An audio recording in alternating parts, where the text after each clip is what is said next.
ਮਸੀਹ ਯਿਸੂ ਦੇ ਨਾਂ ਤੋਂ ਸਭ ਨੂੰ ਸਲਾਮ।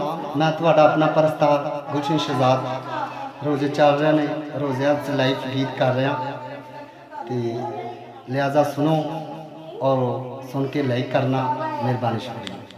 प्यार सीता होवे विखुंदे रे जिन्ना नू यत प्यार सीता होवे विखुंदे रे जिन्ना नू यत प्यार सीता होवे विखुंदे रे जब दरिया कर फिरदा जिया तो दाम दे रे पत्थरां दे नाल ठंडे खावे पत्थरां दे नाल ठंडे खावे सच्चे दे बंदे ओ जत चाले आने जत सच्चे सच्चे खते चाले आने जत सच्चे सच्चे खते आने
प्यार